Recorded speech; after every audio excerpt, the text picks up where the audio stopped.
Welcome to this Euractiv debate on the just AI transition. Where are the opportunities and threats? I'm Brian Maguire. Our event today is sponsored by Equinor. Thank you for that. And you can follow the debate at hashtag EA Debates. And please tweet your comments using the hashtag EA Debates as well. Our social media team will interact with you there. To ask questions, go to the chat section and use the Ask button. And we're beginning the period of rapid transformation for our economy and society as digital technologies converge. AI has become an area of strategic importance and a key driver of economic development. It will create societal changes with connected and autonomous vehicles, image recognition, and AI-supported healthcare. But the socio-economic, legal, and ethical impacts will have to be carefully addressed. Europe also faces strong global competition on AI, not least from the US and China. The European Commission President has committed the EU to a human-centric approach while developing coordinated national and European strategies, building in areas of strength such as GDPR, research excellence, and industrial leadership in key sectors. So how can we advance AI in Europe, and how can we learn to trust it? To open with a short keynote address today, I'd like to welcome our distinguished guest, Lucilla Scioli, Director for Artificial Intelligence and Digital Industry at DG Connect European Commission. Good afternoon. Good afternoon. And the floor is yours, thank you. I will open this discussion simply recalling how artificial intelligence is perceived and how the European Commission supports its development and which policies is putting in place for it. I think, first of all, it's important to remember that for some people, artificial intelligence is a real excitement, and they think that it offers plenty of new opportunities. It will make tomorrow's world better, and it helps. On the other hand, for other people, artificial intelligence is a nightmare. It threatens freedom, it threatens the future of humanity, and it will basically almost invade our privacy and maybe even ruin our life. But as you can expect, the European Commission, like many other institutions, does not marry one thesis nor the other. We think that both these views, which are quite common, are actually overestimated, and they overstate the capabilities of artificial intelligence. Artificial intelligence is a technology which is very good at specific tasks, but it's very far away from the versatility of the human mind.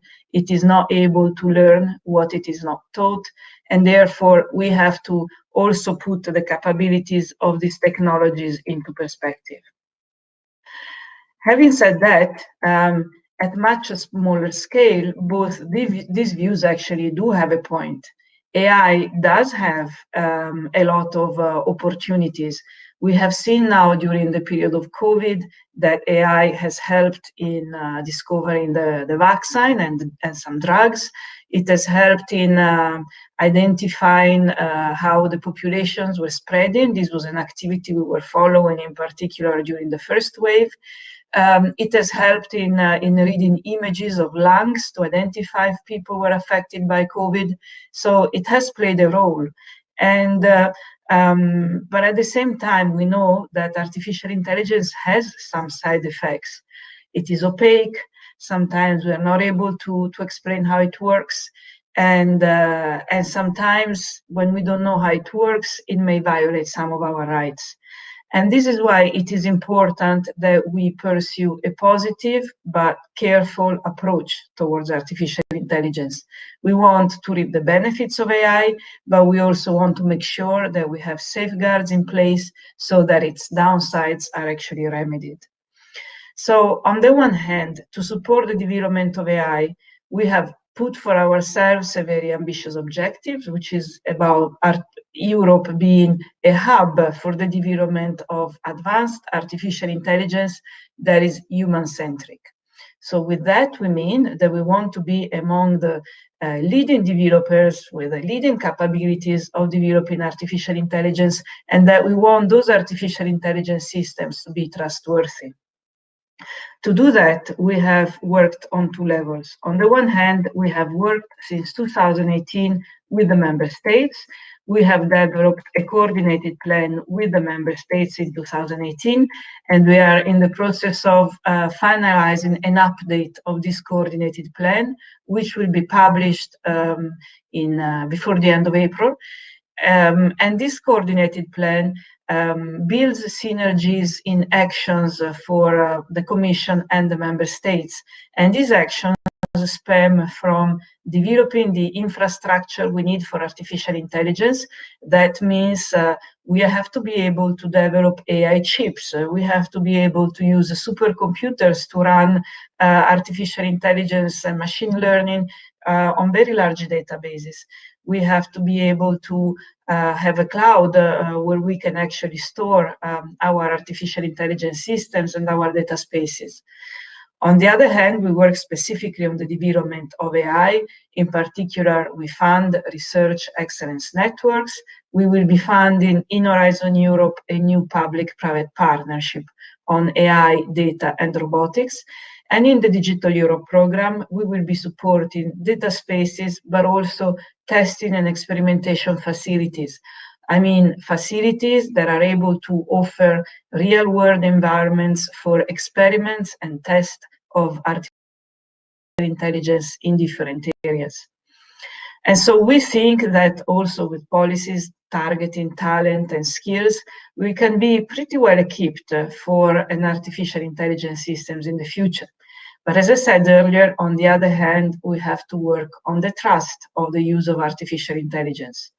We had a survey in 2020 of European enterprises, and 65% thought that the lack of trust was one of the main reasons why they were not using artificial intelligence. If we want artificial intelligence to deliver on the benefits of better productivity, a better life, and this is what we really need right now in the recovery phase, we have to make sure that artificial intelligence is used by companies, it's accepted by citizens, and for that we do need some safeguards. And this is why we've been working with a high-level expert group for a couple of years, and on the basis of their guidelines, now been reflecting for a proposals on a regulatory framework that should come forward before the end of April. What we will propose is a little bit already been advanced in the white paper that was published in February 2020. And so the idea is to be able to identify through clear definitions high-risk use cases. And for those high-risk use cases, which at the end of the day are actually a few, we would simply like to make sure that the systems that are put in place and the systems that enter the European market are systems that can be trusted because the data sets are of high quality, because they are accurate and robust, because there is enough documentation and information about them, and because there are human oversight systems being put in place. This is in essence what we will be proposing, and our idea again is to make sure that the artificial intelligence systems that may create risk from the point of view of safety and from the point of view of fundamental rights are actually performing and compliant before they enter the European market. And as I said, this concerns in a way a limited number of use cases, not that many. The reason why we need to focus on the high-risk systems and we need to have a proportionate approach is because we have to keep very clear in mind also that we don't want to stifle innovation. AI is crucial, innovation is crucial, and the obligations that we put in place for companies have to be limited, or we will not be able to have a flourishing artificial intelligence market. So in essence, for excellence, for making sure that companies and citizens use AI, trustworthiness is inseparable. And the two, excellence and trustworthiness, go together. Prioritizing one means destroying both. And there can be no trust in AI without excellence, as well as there can be no excellence without trust. And so I invite you to see the proposal of the Commission should be published before the end of April. And then once again, it will address both these sides, excellence through the coordinated plan and trust through the proposal of some rules to introduce safeguards and minimize the potential of concerns of fundamental rights and safety in the European Union. Thank you very much. Thank you. Just, I know you can't stay with us for long, so just a couple of questions to follow up before I let you go. Your regulation, like you say, it can stifle innovation. At the same time, do we really trust big tech to self-regulate at this point? And would that be in the interest of competition policy? How would that affect SMEs as well? So in terms of how you see the deployment of regulation, what is the approach here? Do we take a transparency approach and insist on an audit process or a licensing process? How will this work? We will be insisting on the importance of transparency. We are not going to be addressing large tech rather than smaller companies rather than others.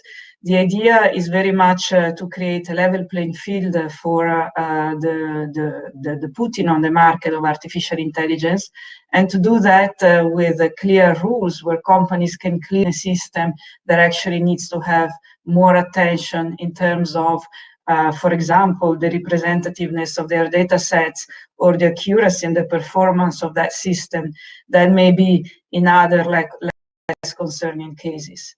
So this will be very much our approach, and as I said, it will be very important that this approach is proportionate and focused. As well, which is obviously part of the overall plan here too. It talks about national regulators.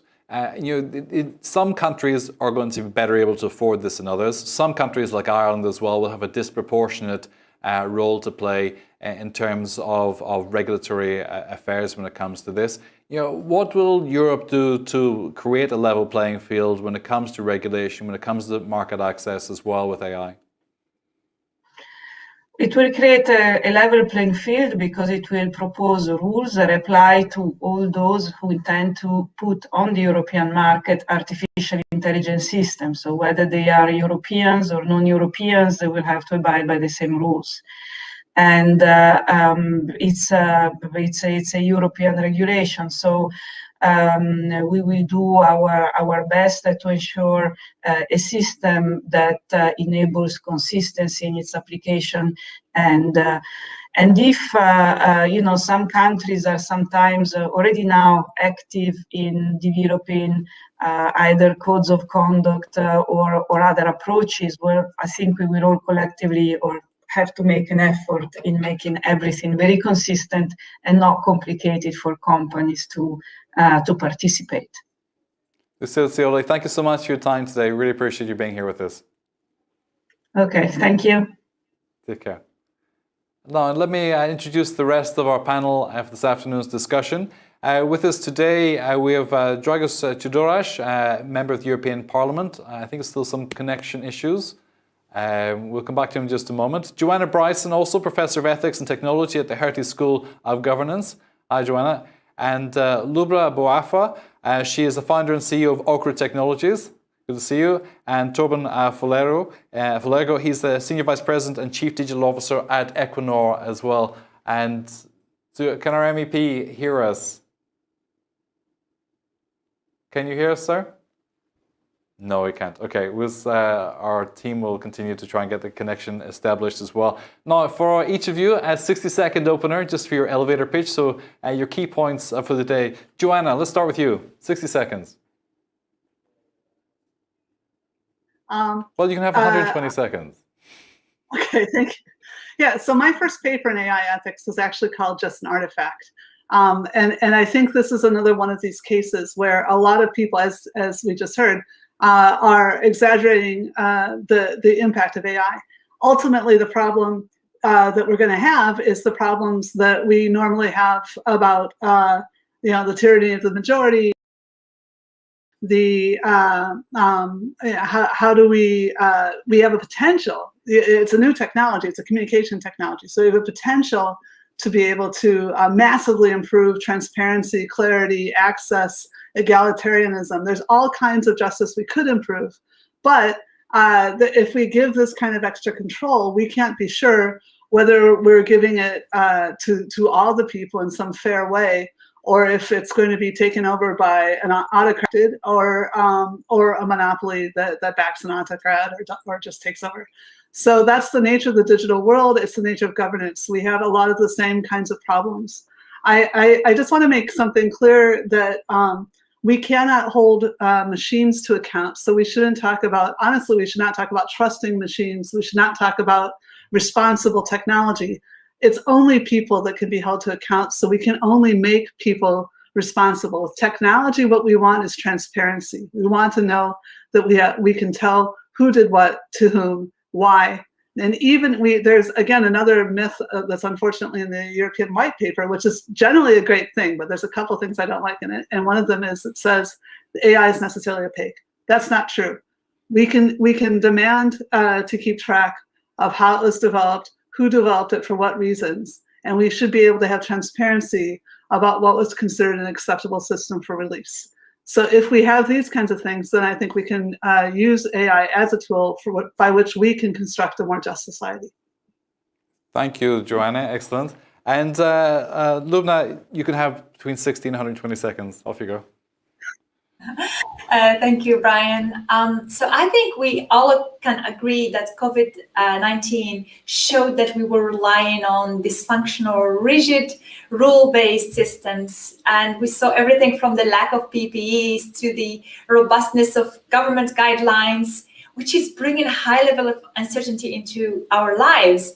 Just an example, in the life science industry, where my company, Okra Technologies, is supporting pharma to speed up the drug delivery process to patients. We've been under global pressure to do no less than save the world by delivering the different vaccines. And it's been widely reported, with some lateral thinking, we moved the industry from an average of 10 years to 10 months to develop and deliver the vaccine.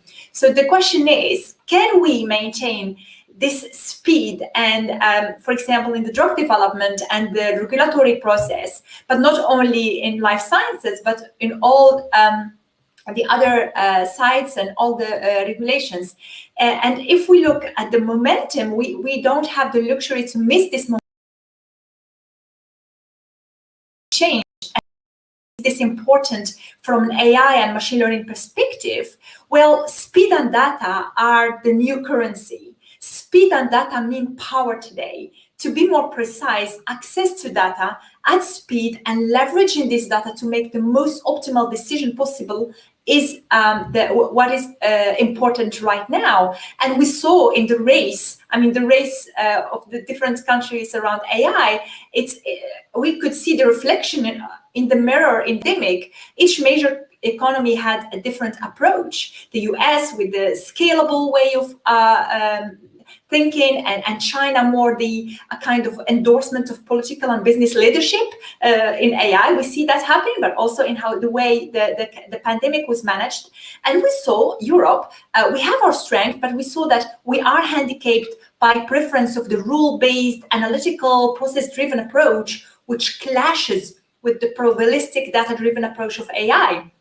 We saw how the EU followed the typical procurement process for the vaccines, and how how other countries could get much early and higher volume of access to vaccines by bending the rules, by following more probabilistic approach, by opening their data, by sharing their data, and to measure the outcomes of vaccines. Example of Israel, for example.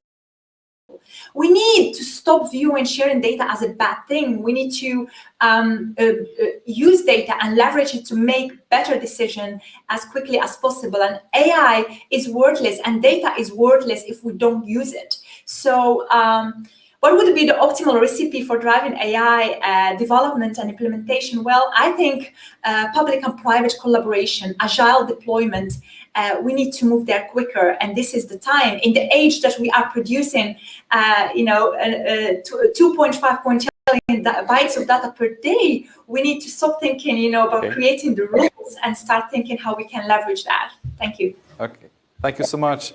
Torben Fulgero, how are you? I'm good, thanks. 60 seconds to 2 minutes, up to you. I will do my best. Thanks, Brian, and it's a pleasure to meet everyone. currently at my cabin in Norway due to the COVID situation. And for those of you who don't know Equinor, very briefly, we are a Norwegian-based, formerly oil and gas company, but now growing into a broad energy company, also focusing on low carbon and renewables business. And we believe that digital AI is critical to succeed with the energy transition. And let me share 3 points on how. First, we see that digital is critical to shape a resilient and competitive oil and gas portfolio. Amongst other, we are now streaming all our data from 26 fields in Norway into a cloud-based data platform where we now use machine learning and predictive maintenance. And then we can allocate the cash flow from our oil and gas into the renewables business. And second, we are seeing that the move from oil and gas to renewable is not that far, and particularly when it comes to digital solution. So we're using our competence from big industrial project when we're also building offshore wind parks and so forth. And we are now seeing we can reuse the technology stack, the algorithms from oil and gas, also with an offshore wind and low carbon solution. And then thirdly, we really believe it's important to build competence as well as driving collaboration with the external. So we are now educating the whole Equinor workforce, more than 20,000 employees, within a range of digital training courses. And we are collaborating with many external partners. For example, we are working with Shell, Microsoft, and others to create together an intelligent inventory optimization solution, just as one example. And on the topic of data sharing, we have been releasing large data set to stimulate innovation, research, and so forth, both in academia and among companies. So I'm looking forward to engage in the dialogue. Thank you. We still have some issues with Mr. Tudorez. We'll bring it to you as soon as we possibly can. Joma, I want to start with you actually in this because trusting the data. If this is a key thing in terms of citizen rights and how we view AI as a society. But for Equinor as a company as well, if you get AI wrong, things literally blow up. So how do you manage this process? Work in the real world.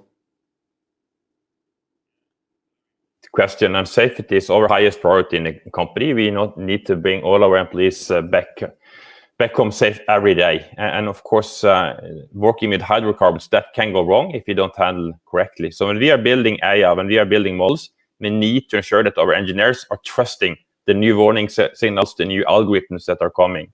So our approach is that we want to have the business, the engineers in the driving seat. So when we are developing, for example, new algorithms for maintenance, they are developed with the maintenance engineers, and then we team them up with our data scientists and software developers.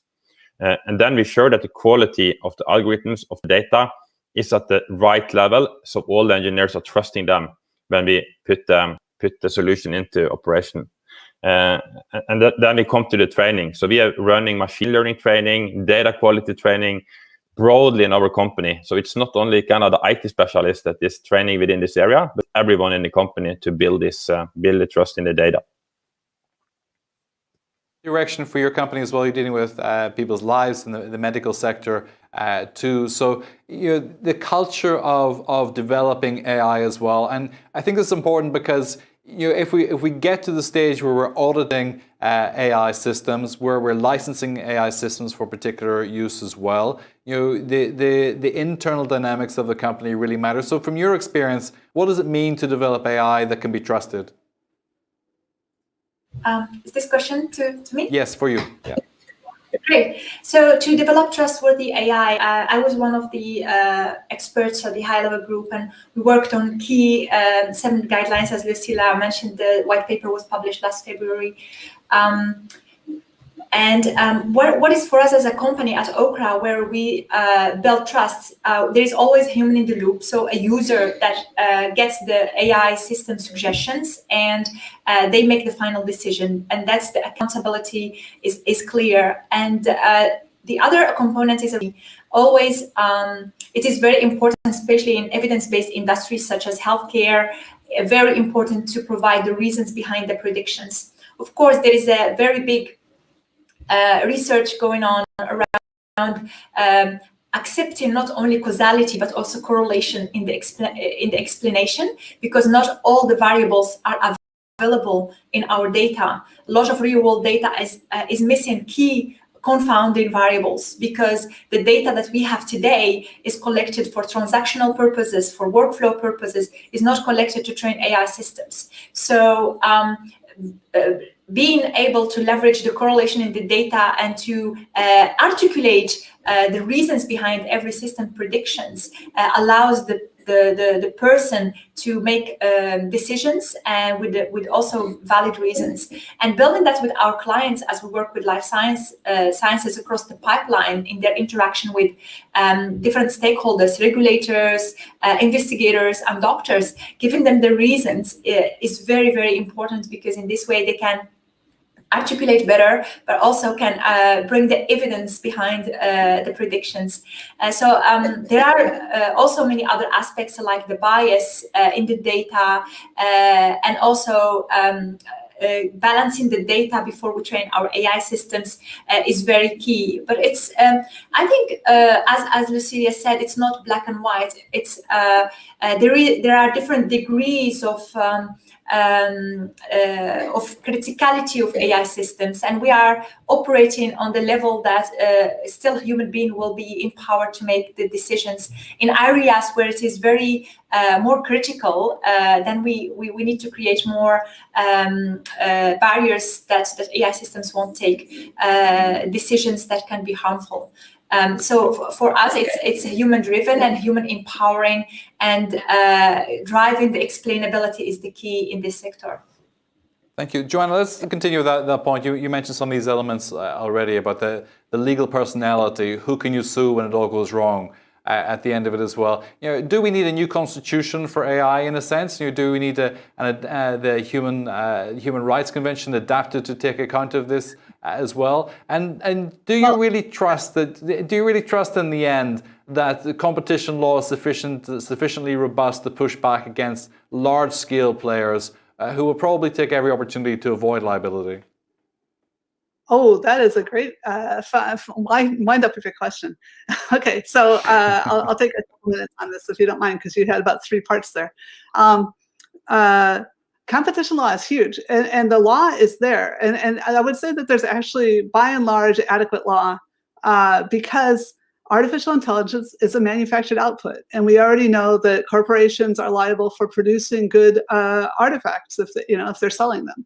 So if it's been correctly manufactured, then it's the owner operator that is in trouble if something goes wrong. So that's that it's no different from a car or something like that.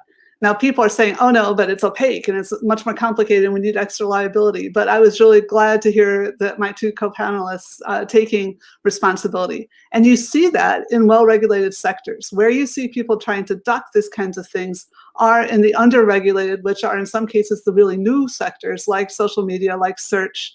Amazon is not exactly new. It's in logistics, but it's sometimes being treated like something new. So the big problems we're not having right now is enforcement. And so when we say that we need new legislation, quite often it's about clarifying the requirements, clarifying, for example, that AI is a product, even though that product can provide a service. And so clarifying which law already applies. But also what's really weird and interesting that's happening is the Digital Services Act and the Digital Markets Act in particular, sort of compensating for the under-application of competition law. So there is competition law, but since about, in the EU, since about 2004, in the United States, since the 1990s, for some reason it has only been applied over the price. And as we all know, a lot of these services are allegedly free.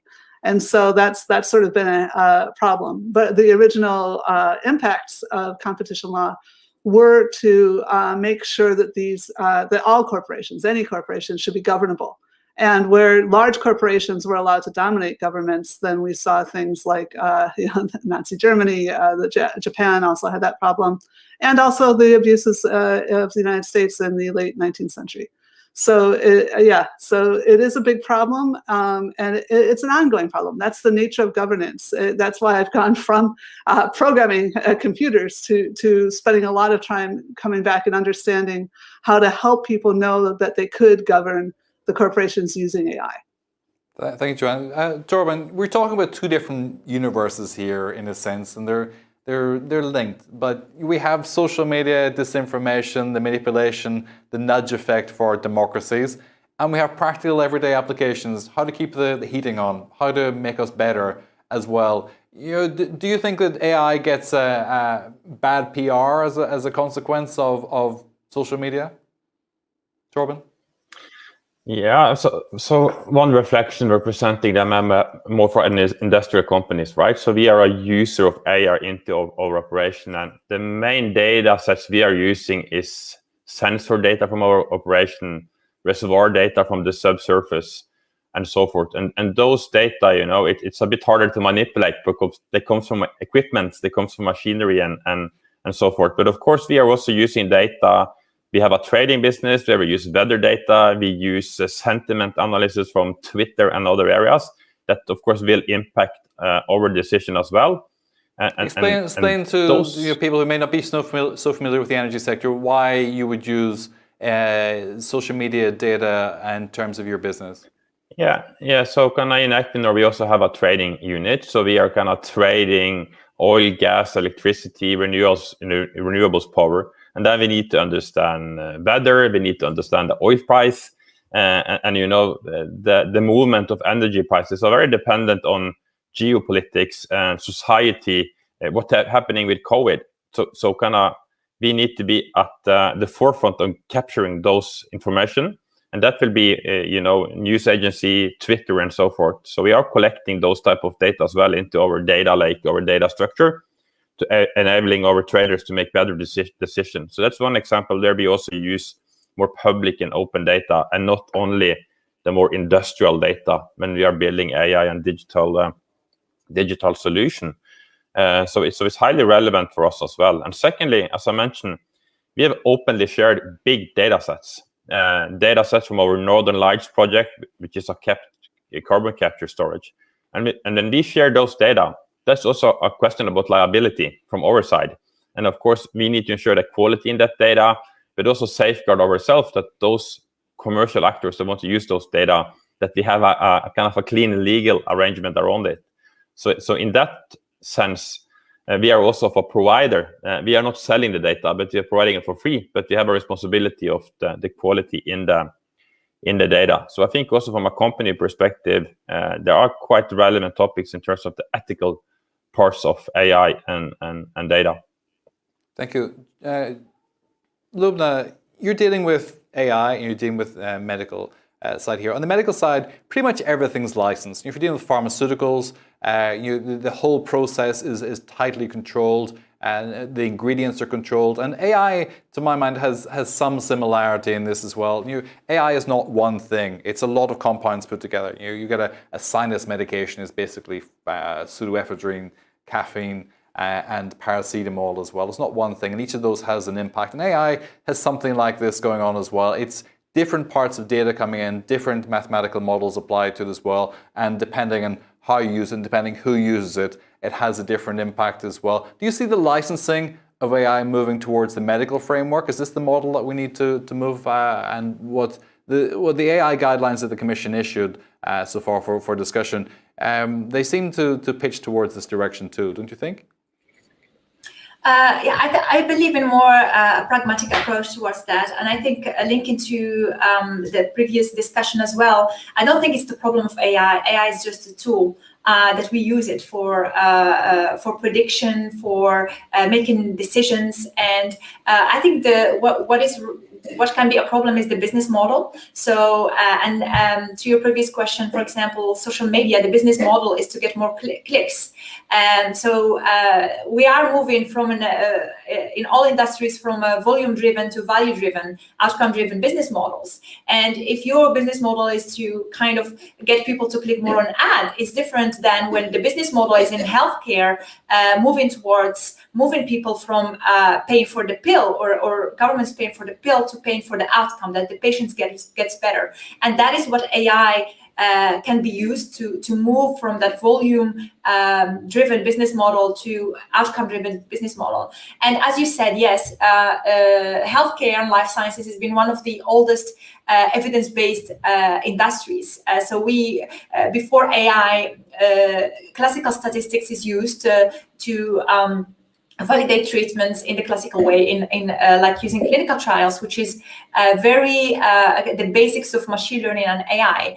I don't believe in a rigid licensing. I believe that AI is moving us away from rules. Rule-based systems and adaptive learning, data-driven approaches are clashing, because I believe rules are the source of false positives. If you see, once you start putting rules in any AI system, then you create more false positives. I believe in defining the right outcomes.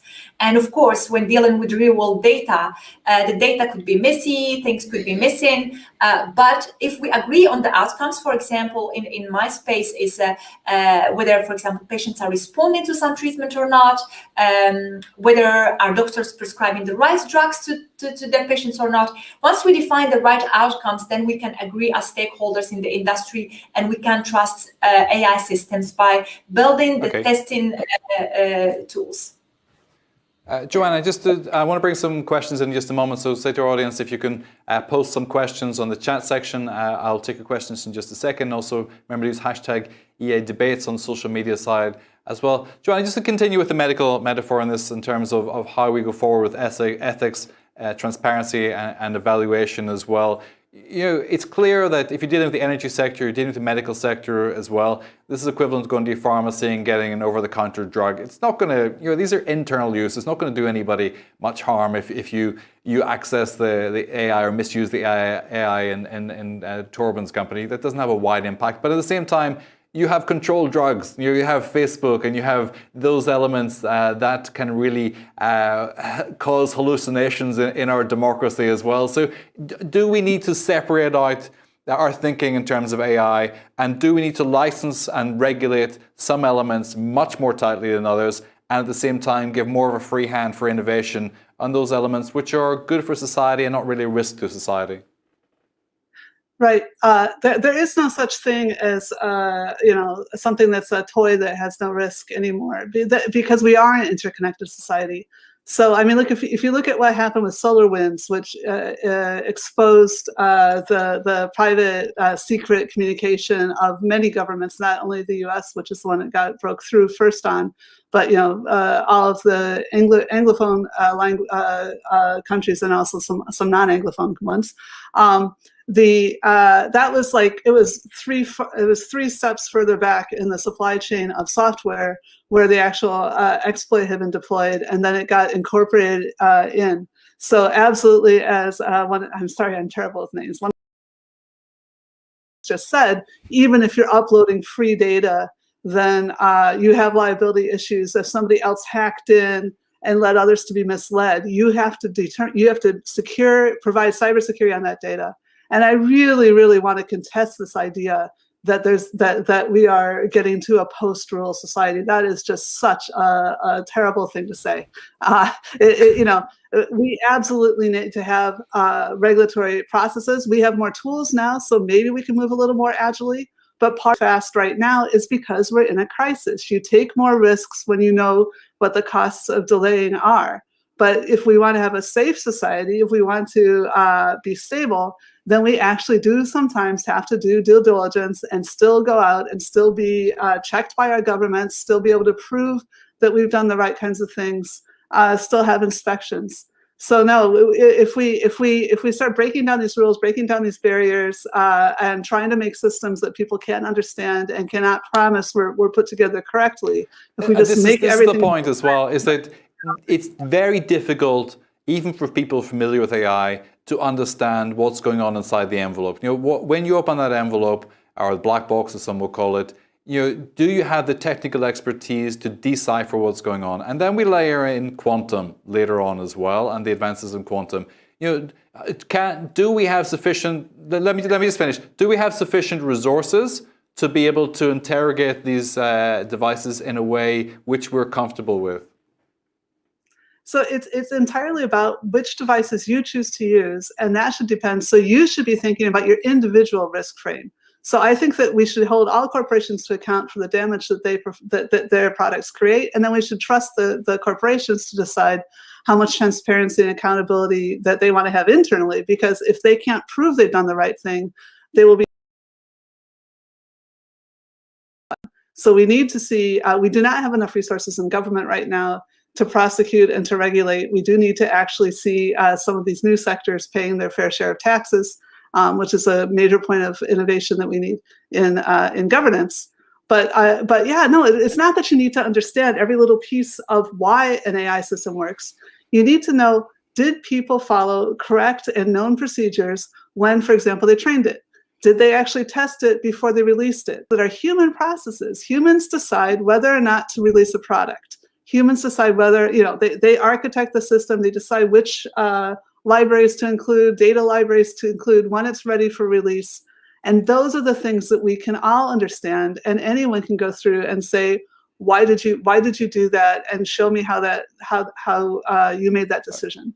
Now, we do probably need to go out and hire some more technical people to help the corporations have an easier job of providing the transparency we need. So it'd be nice if they can expose their code system. Okay, let me ask Torben with this. Torben, in terms of your corporate culture, how do you do what Joanna has just described?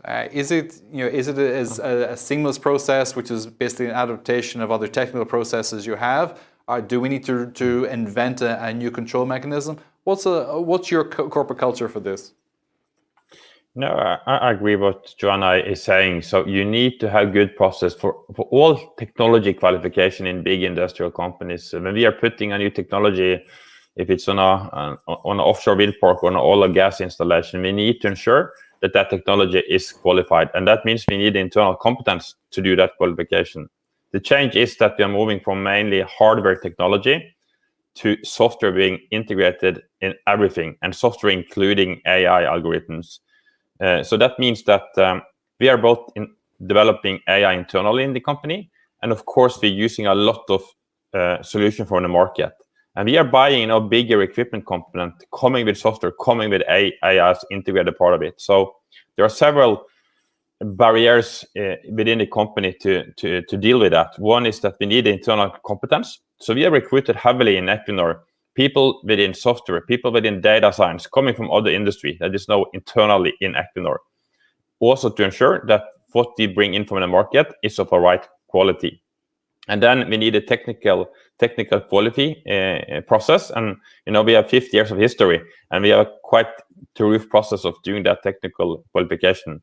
And then finally, as has been stated, you can't go on into all the code, all the algorithms. So you need a certain trust in the supplier you choose as well, in terms of the processes they are having.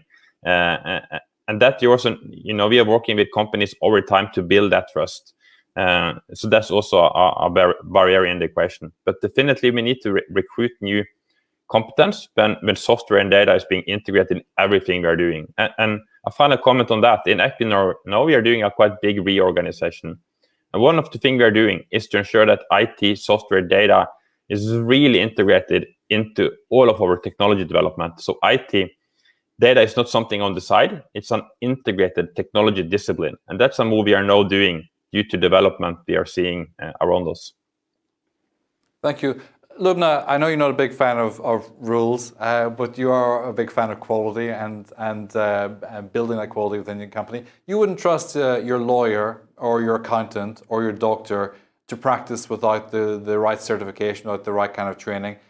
Do we need to adapt the same kind of approach to those who are in control of AI systems as well, that there must be a compliance officer, there must be a certain minimum understanding of the ethics behind this as well for the certification of products which we use in the public sphere? How do we apply this quality assurance?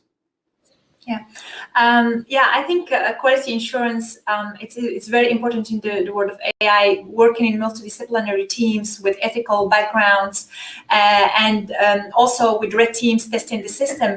But I think, as you said, a lawyer starting for always with your clients is innocent until it's proven. It's the same with AI. Take into account, once you train a system with the data, it has a mind of its own. And you will never always figure out what is the key confounding variables behind every prediction. So accepting that there is a lot of uncertainty in there makes you as a team resilient in testing the system and validating its use. And as I said before, this is not new. This is even before the use of AI, it's in statistics as the way, for example, we run clinical trials in the industry, where you divide your patients in, control and trial groups, and you test how the drug is working. That's the same what we do with AI. We train the system with ground truth, and we have a certain accuracy, and we keep doing that, and we test. But we don't assume at any circumstance that the system is unbiased just because we balance the classes. We will assume that the system could get biased at some point, and that therefore we need to keep testing. Let me go to one of our questions just dealing with bias here. How can fairness and bias be built into such systems, particularly through regulations? Joanna? I was just worrying about this, about treating AI as a person. Sorry, come back to the question again, the regulation. Sure, we'll go back to the personality in a second as well. Just in terms of protecting minorities, Jerry talks specifically about those with disabilities. How can we ensure that fairness and bias are dealt with within the systems, particularly through regulation? Yeah, no, that's it. Well, until the 1970s, it was illegal to do medical trials on women because the results were different. So drugs were for men. Right. So it is, again, it's not something special to AI, but AI is something that's been giving us all access so that we can see if it seems like, Google is returning unfair translations, machine translations or something like that. This is a hugely controversial area. And sometimes people say that too much energy is going into it compared to these big questions about like equitable distribution of resources, whether all the different sectors are paying the appropriate levels of tax as each other, things like that. But at the same time, bias alters people's lives. And there's no question that we now have means by which we can test and demonstrate that unfair things are happening in ways that we couldn't previously demonstrate them.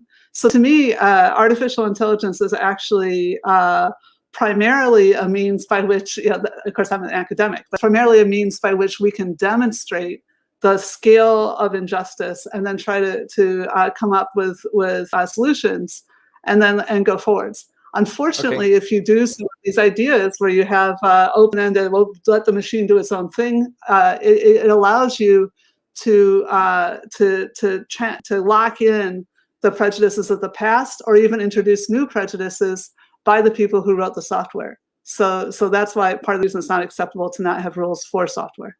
Okay, Torben, in a slightly different context, but in the same principle, accommodating for bias as well, and or perhaps failure, as you would want to prevent in your company as well. How do you do that? How do you prevent the biases of your engineers from finding their way into the system? What kind of control is there on that? I think the starting point is how we are developing the AI in teams. So there's not kind of one individual that developing an algorithm. It's cross-functional team with people from different backgrounds and also kind of work in different parts of the organization. So I think that's maybe the one important, because then you deal with it also when you're building it. And then secondly, we have the quality assurance processes that we are running tests, QC it, and then we have a professional ladder in the company that goes in at certain points to test it. That is kind of also a second barrier. But I think the key is particularly in the teams that are developing it, that you provide diversity into that. And also, and that's a general note, of course, everything relating diversity in a company, in an organization, that you want people where different gender, different nationality, different age, different perspective, applies also to the teams, leadership teams, technical teams working on digital and AI.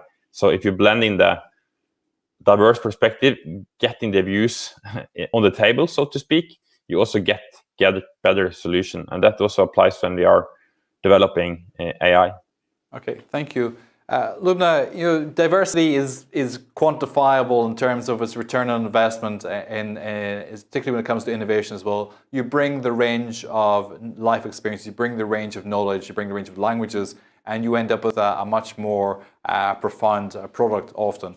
I'm sure you would agree with that to some extent as well. But how, when we're dealing with different rule sets, likes of the United States, likes of China as well, how is your company and companies like yours, how are you positioned to deal with these differences in rules and variations across regions? It's a question from Gianfranco Vichet. Yeah, I think there is one common language between the different clients and the different geographies is the agreeing on the outcome that we're gonna optimize, the outcome that we're gonna predict, and that's the shift that's happening in the economy. So when we speak outcome, we speak the same language. When we speak rules, we speak different language. So agreeing on the outcome is the crucial thing that we are doing. So at Okra, for example, when we are kind of launching our systems, whether on the commercial, the medical side, across different geographies, we deal with always we define the same outcome that we speak with our clients, and mostly about, for example, identifying patients that are in need of specific treatment. And the differences are more in detail. Some geographies have more granular data, some geographies have higher level data, and that's when we kind of adjust our AI systems. So, and that is the shift that's happening, and that's why also I call policymakers to also embrace this uncertainty, embrace the shift towards outcomes, defining outcomes when we make regulations rather than defining the rules. So defining where we want to be, where we want to make the change, whether we are speaking healthcare or climate, and then we train our AI system to get us there, rather than specifying the rules that may block us to get there in the first place. Okay, thank you. A question from Joanna, from Mike Tremblay. I'm going to paraphrase this as well, but he talks about AI and the associated labor costs as well. If we look at robotics as well, do we class robots in terms of capital, or how do we tax them as well? But let me expand this a bit in terms of rules and what Lubna's just said about different regions as well. If you're dealing with China, we don't really need to reinvent the law on this as well if you're using our trade policy correctly. Do we need to build in the human rights element into this strategy as well? Because as Lubna says, the language is the same when you're talking about outcomes, but how you get that is going to be different. And that's exactly what we have in trade policy already in terms of environmental policy and others.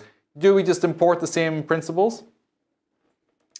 Well, yeah, it's a little bit of a boring answer, but the fact is that we do already have those kinds of considerations. Oh, I'm sorry, I'm flaking out again. The beginning was better. When I think about China, I think about the fact that you said about that we do human-centered AI.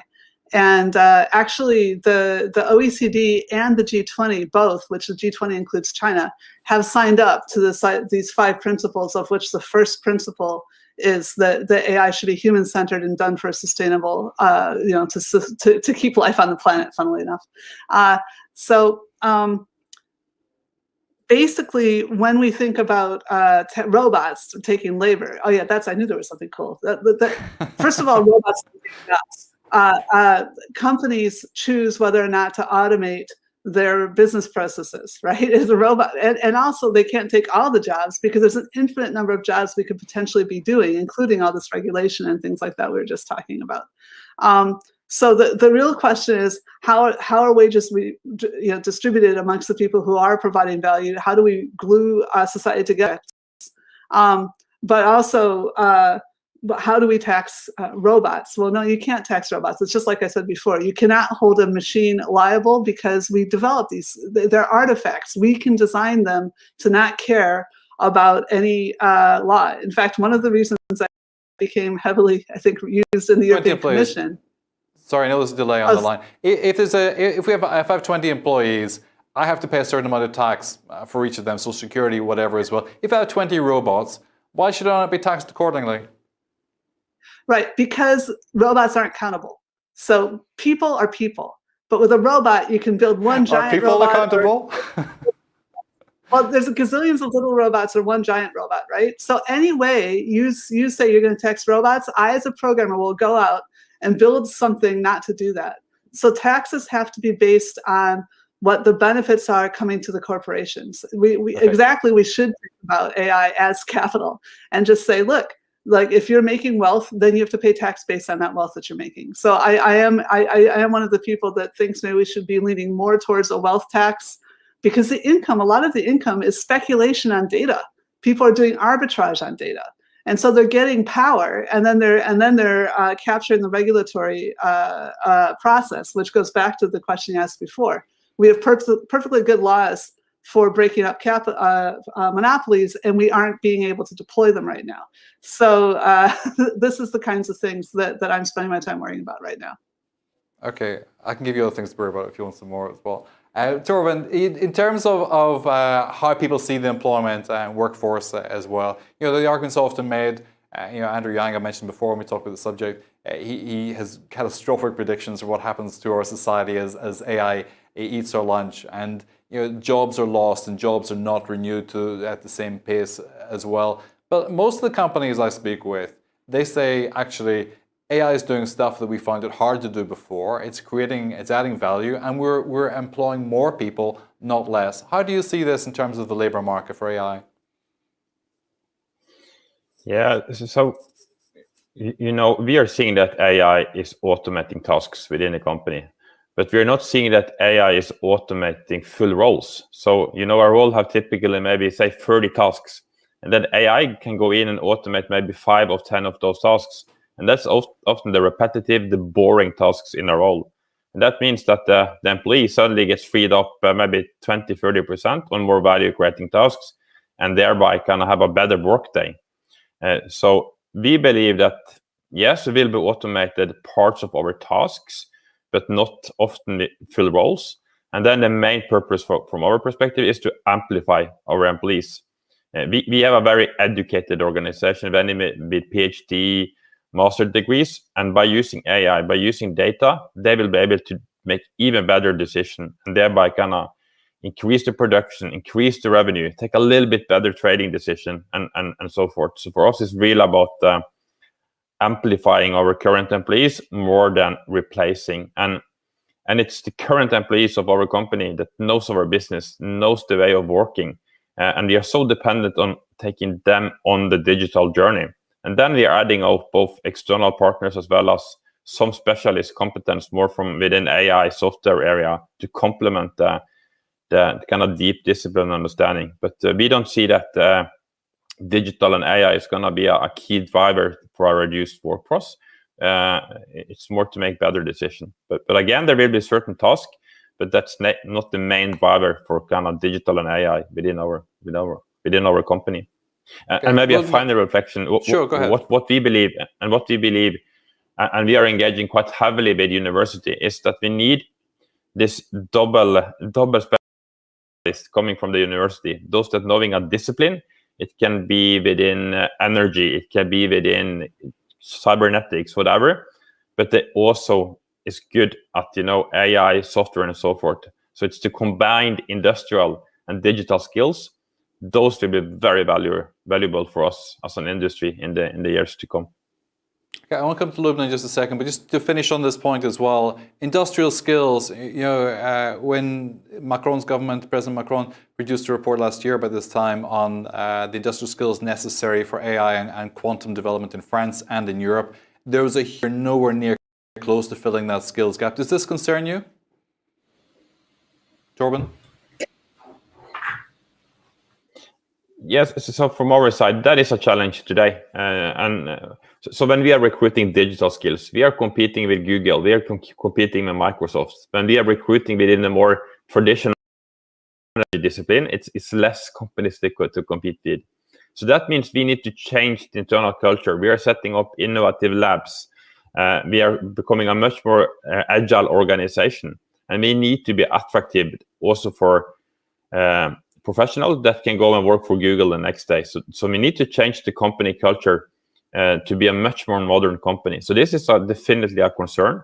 And the approach from our side is that we need to collaborate with the right external partners to get access to that competence. But we have dialogue with universities both in Norway but also globally where we are present, that we need to speed up the development of these skills, both the deep kind of skills within cybersecurity AI, but also particularly this double-edged skills in a domain and within digital. So it's definitely a concern, and we are also investing and providing money, millions of money to university to help them to accelerate this shift. Thank you. Let me just a few points on this as well. First, in terms of AI, and then Joanna, I'll bring you back in just a second. Just in terms of AI doing a repetitive task, AI is not creative yet. And as an entrepreneurial company, you need the creative mindset for lots of different reasons: product development, marketing capacity. So the information that it gives, the automation of some tasks, great, but you wouldn't survive if you didn't have the intelligent network of people that you have around you. Absolutely. And I think that's why AI is important, is to take these repetitive and mundane tasks, even if they were, they required in the past cognitive ability and to have a PhD to be able to make certain decisions. If we can automate that, at the moment we are freeing up people's times to be more creative and to think strategically rather than to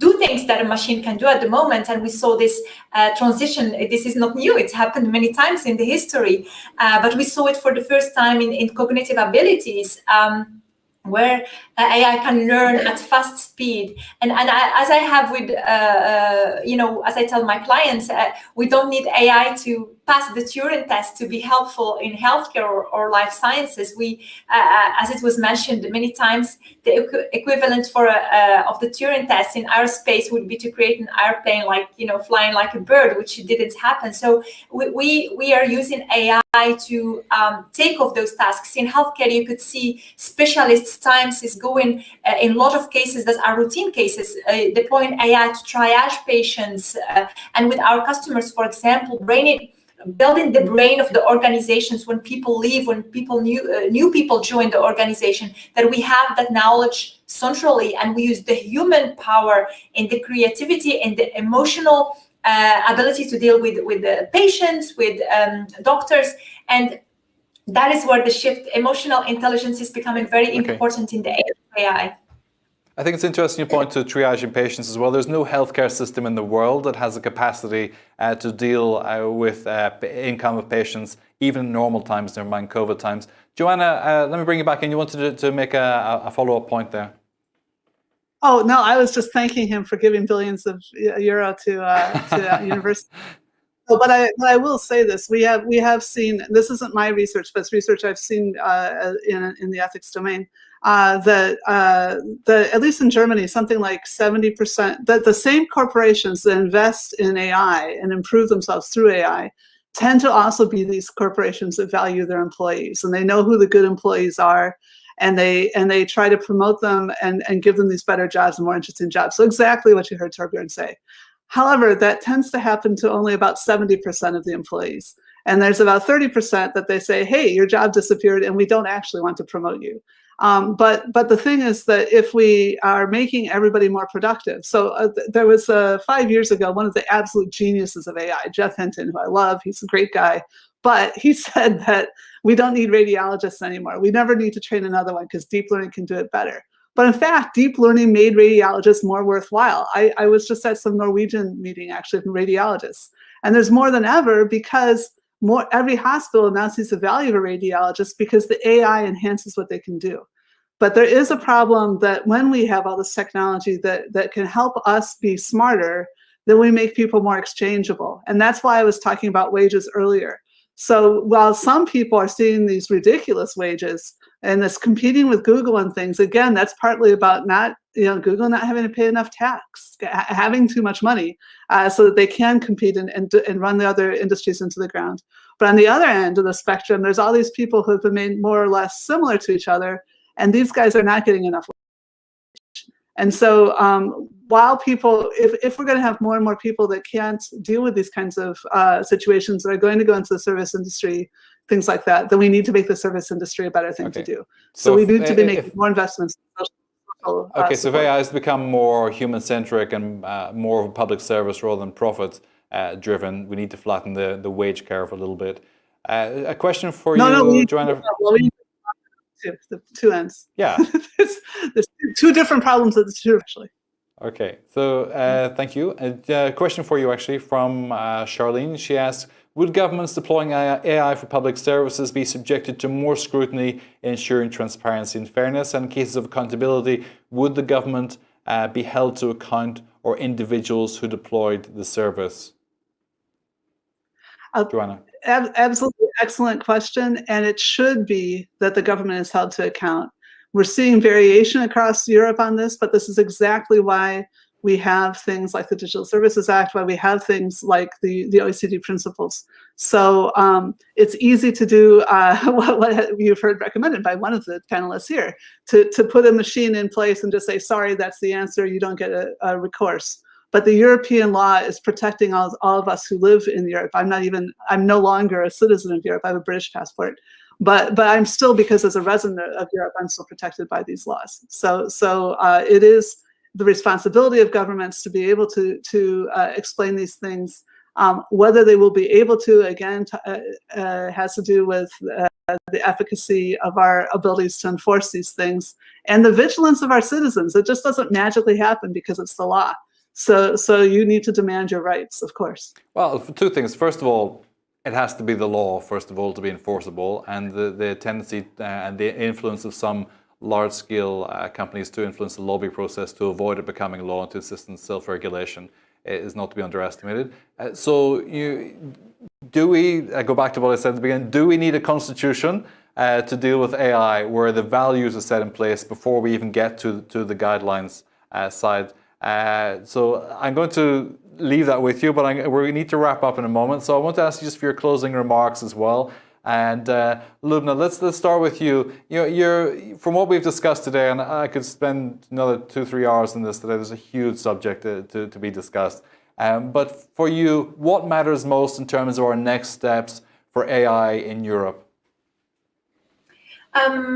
I think we should definitely use of the current climate around, what the COVID pandemic has offered us, this glimpse into, this that we shifted to more flexibility and being agile, ready to adapt, and not having that tunnel vision and overriding these heavily bureaucratic processes that we have at the moment. And I think it's a great opportunity to embrace the opportunity of what data can offer, what AI can offer, and it's not only about investing money in single initiatives or even the desire to win the race, but it's about how we can create success in an uncertain environment through smart collaboration between the public and private sectors, through solving the right problems, through defining the right outcomes, and starting small and implementing fast and testing new systems, and not being afraid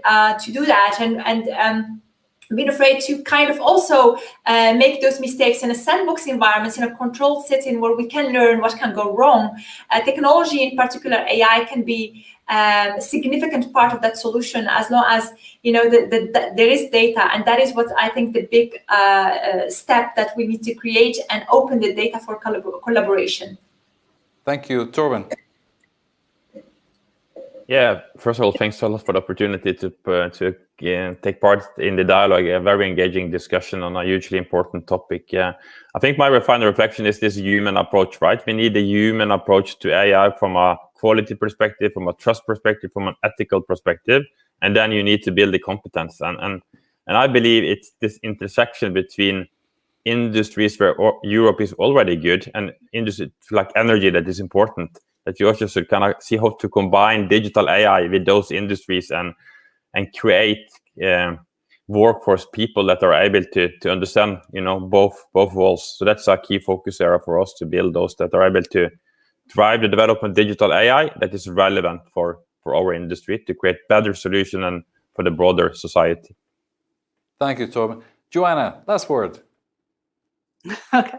Well, I guess the main thing is to remember that the pressures on government, the assaults on governance, whether we pay tax, whether we have services, whether our governments get corrupted, whether they become autocratic, these are things that we've been dealing with for centuries. AI changes the ways that we can deal with them. And the digital changes how quickly, like the data that is in a trusted organization one day could suddenly wind up in an untrusted organization the next day, and then it can be very, very dangerous. So the GDPR is already law, and it's a phenomenal starting point. It not only shows that Europe correctly understands that your personal data is a part of you and you can be manipulated through it, but also that Europe can, that we're valuable enough that people want to work with us and will follow our laws if we set those laws. So you're absolutely right that we need to keep fighting. We have good draft legislation, the DSA and the DMA, which came out in December. I expect they'll be out consolidated into law by June of 2022. And we have new AI legislation that will be announced by the end of this month. And I think that will probably be synchronized almost the same time, maybe later in 2022. But anyway, Europe is doing a phenomenal job of protecting its citizens. And now we need to move a little further, and we need to think about the entire world. The next crisis is the climate. The pandemic is small compared to the climate. So we need to all realize we may be sacrificing some of these things in order to fight the crises to come. Thank you so much. Thank you to all our panelists today, Joanna, to Lubna, and to Torben as well. It's been a huge discussion, and we could have continued for many more hours on this. And thank you to Equinor for giving us the support today to host this event. Also, thank you to our audience for your questions and for your participation today. We appreciate it a lot. Join us again for the next Euractiv debate. I'm Brian Maguire. Good afternoon.